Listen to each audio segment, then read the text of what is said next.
daawadayaal kusoo dhawaada saxafi film channel oo aalaaba idin soo gudbisa dhacdooyinka iyo sheekooyinka xiisaha leh oo aynu kaga hadalno aktarada shirkadda Bollywoodka filimada ka sameeya.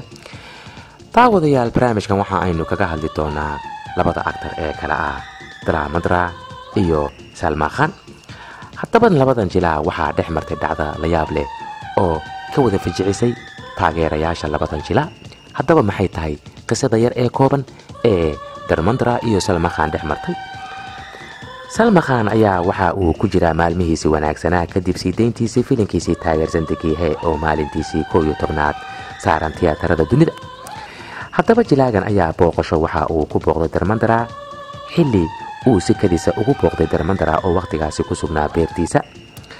Dharmendra markii uu Salman Khan u soo galay oo uu ku soo booqday beertiisa, aktarkan caanka ee Dharmendra ee aabbaha dhalay Sunutol iyo Pepitol iyo Asha Tol waxa uu ka hadlay booqashada uu soo booqday xiddiga caanka ee Salman Khan ana aktarka Tiger Zindagi Hai. haddaba Dharmendra ayaa waxa uu saxaafadda la wadaagay sawir ay wada galeen labadan, isaga oo ku soo dhigay bartiisa Twitterka. waxa uuna ku dul qoray Dharmendra oo faalla ka bixinaya sawirka isaga iyo Salman Khan waxay ahayd isu soo dhawaasho iyo booqasho uu aniga igu soo booqday beertayda jilaaga caanka ee Salman Khan. horey waxa uu ahaa aniga wiilkayga, haddana waxa uu yahay aniga wiilkayga.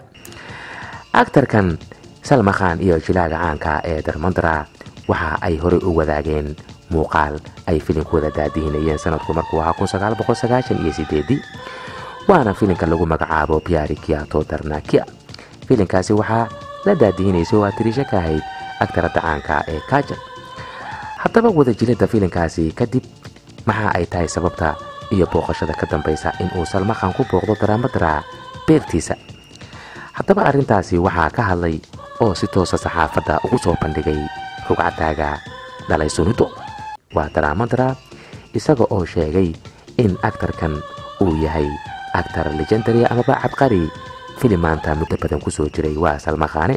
waxa uuna sheegay in uu yahay aktarka kaliya ee hadday noqoto in taariikhda jilaaga caanka ee Dharmendra filim laga sameeyay uu yahay jilaaga qura ee samayn kara ee matalaadiisu ay soo dhoweyn karto Dharmendra. waxa uu yiri waa wiil da'yar, waa wiil firfircoon, waa nimaan horey filimaanta uga soo wada shaqaynay. waxa uu yiri jilaagan waxa isaga oo wali sii wata waa shakhsiga kaliya ee aniga taariikhdeeda samayn kara, waa shakhsi aad u dabacsan, waa shakhsi dabeecadaha aniga aan leeyahay qaar ka mid ah isagana waa uu leeyahay. waxa uu yiri waxa uu samayn karaa aniga taariikhdeeda. Dharmendra ayaa waxa uu ammaan xadaafa kala duldhacay aktarkan caanka ee Salman Khan.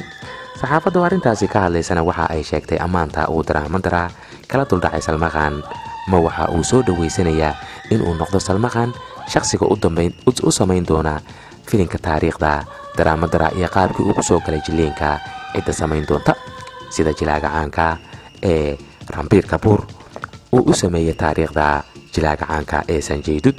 aktarra badan ayaa waxa ay sameeyaan aktaradii ka horreeyay taariikhdooda iyaga oo markaasi qaata roolkii iyo dabeecadihii ay filimaanta ku jiri jireen iyo inta aysan filimba ku jirin ee sida dabiiciga iyaga ay u leeyihiin. daawadayaal waxa aynu barnaamijkaani kaga hadlaynay Salman Khan iyo booqashadii la yaabka lahayd ee beerta Dharmendra. intaas ayaan kusoo gabagabaynaynaa. waxaa barnaamijka idiin daadiinayay aniga oo ah Caaqil Cabdi Faarax, waxaadna ka daawanayseen saxafi film channel.